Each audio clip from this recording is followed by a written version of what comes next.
Bonjour à toutes et à tous et bienvenue sur Africa Atlas. Alors aujourd'hui, nous allons encore aborder un nouveau sujet, un sujet d'actualité d'ailleurs. Il s'agit de la cherté de l'essence au Bénin, mais aussi la volatilité de son prix dans la sous-région ouest africaine. Même le Nigeria, premier producteur de pétrole dans la sous-région et en Afrique. Et cela pendant des années jusqu'à un passé récent. Il y a à peine un mois que la Libye a repris la tête en tant que premier producteur du pétrole en Afrique, n'est pas épargné par les pénuries de l'essence d'un temps à autre et aussi la cherté de l'essence parfois. Alors, qu'est-ce qui peut expliquer cela? C'est la conséquence directe de la mauvaise organisation du secteur, mais aussi de la méconnaissance de la guerre économique qui se livre la plupart des pays du monde pour assurer le bien-être de leur population et donc le développement de leur nation. Il faut savoir que la plupart des guerres du monde, que ce soit la guerre en RDC, même la colonisation, l'esclavage et tout ça, ce sont des guerres pour le contrôle des matières premières. Que ce soit la guerre en Libye, la guerre en Syrie, en Afghanistan, ce ne sont pas des guerres pour la promotion des valeurs démocratiques que les gens mettent en avant pour aller attaquer ces pays-là ou pour la promotion des droits de l'homme. C'est rien de tout ça. Ce sont des guerres pour le contrôle des matières premières. Alors nous, dans la sous-région ouest-africaine, nous avons la chance d'avoir le Nigeria qui est un gros producteur de pétrole, mais aussi nous avons le Niger dont la production ne cesse d'augmenter avec le partenariat avec la Chine. Mais malheureusement, nous n'en profitons pas de ces ressources-là. D'abord, comme je l'ai dit, parce que nous ne connaissons pas, nos dirigeants ne maîtrisent pas ou bien savent cela réellement, mais n'ont pas l'intelligence économique, n'ont pas la stratégie qu'il faut pour réellement unir les forces pour pouvoir mettre ensemble des unités de raffinerie pour réellement développer une économie interne et donc faciliter la vie à l'ensemble des habitants de notre sous-région. Pourquoi je dis cela?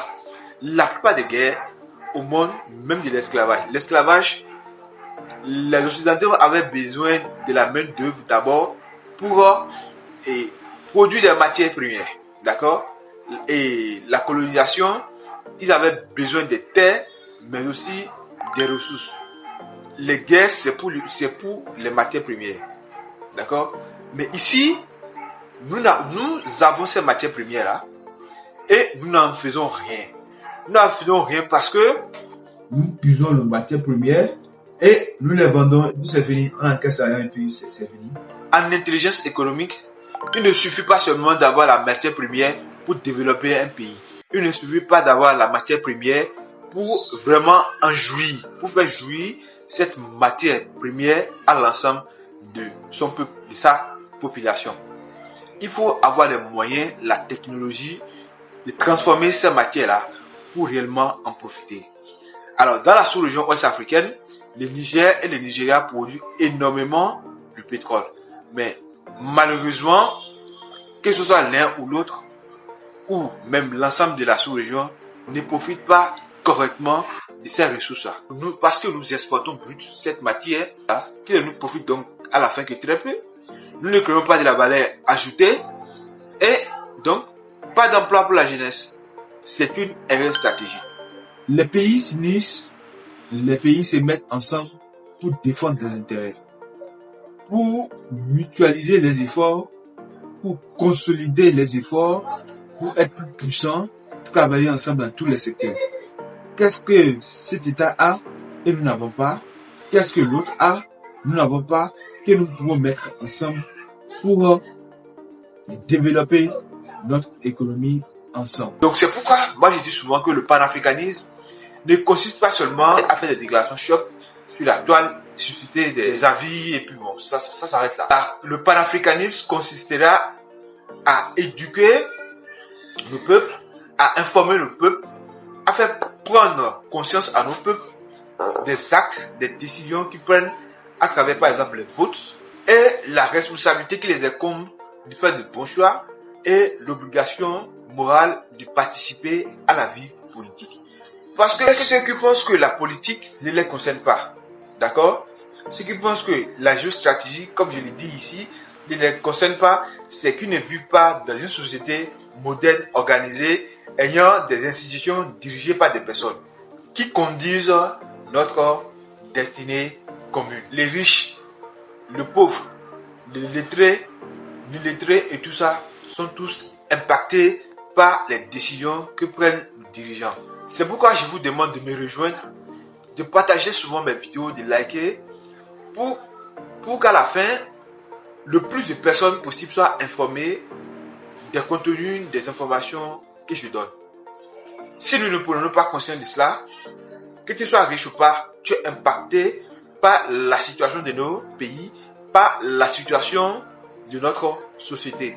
Même si tu es riche et que le pays est mal géré par exemple, et que les hôpitaux n'ont pas les équipements qu'il faut, tu vas tomber malade, tu vas aller à l'hôpital, tu ne trouveras pas les équipements nécessaires pour qu'on prenne soin de toi, et puis tu vas mourir cadeau.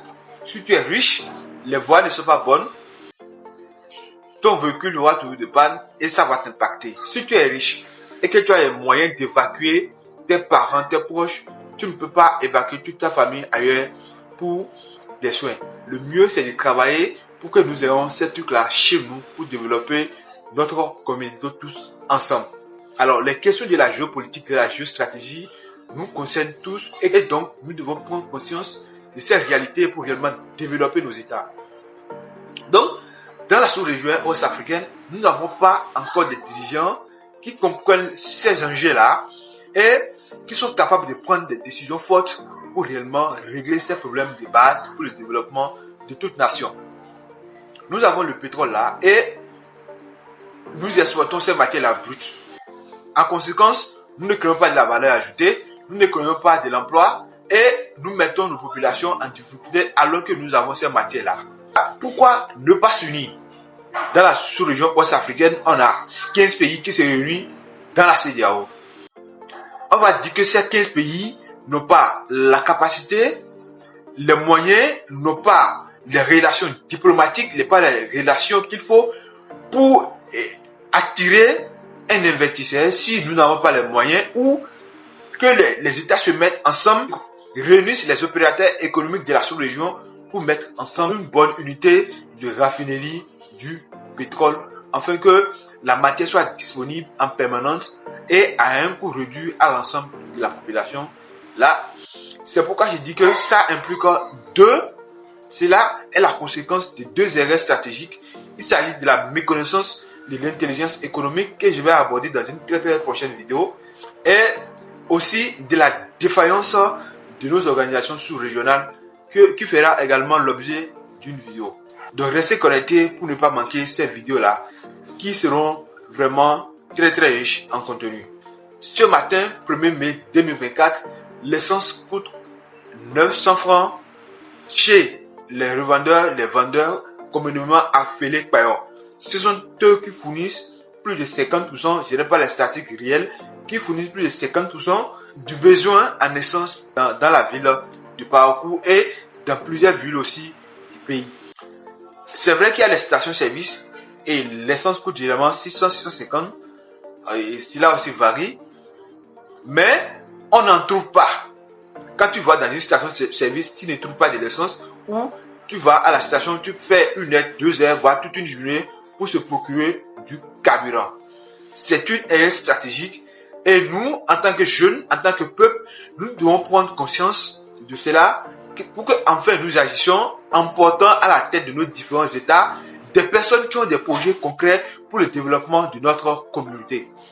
Nous avons trop tendance à négliger cet aspect-là en disant que la politique ne nous concerne pas ou en votant juste pour voter.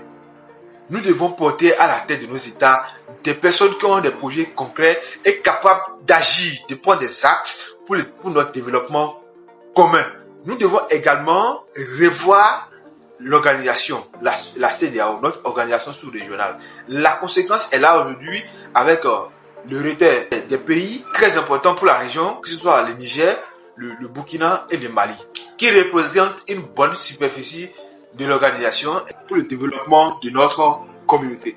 Il nous revient donc d'agir en tant que communauté. Et pour agir, il faut d'abord comprendre les enjeux là. C'est mon rôle, c'est ce que j'essaye de faire en partageant avec vous des informations ou bien des connaissances que j'en ai. Donc, il nous revient donc d'agir en tant que peuple en initiant nos forces pour développer notre sous-région. Ce sont des décisions d'une importance régionale. Ce sont des décisions d'une importance capitale pour développer notre sous-région. Abonnez-vous, likez, partagez également. On se retrouve très bientôt pour une nouvelle vidéo.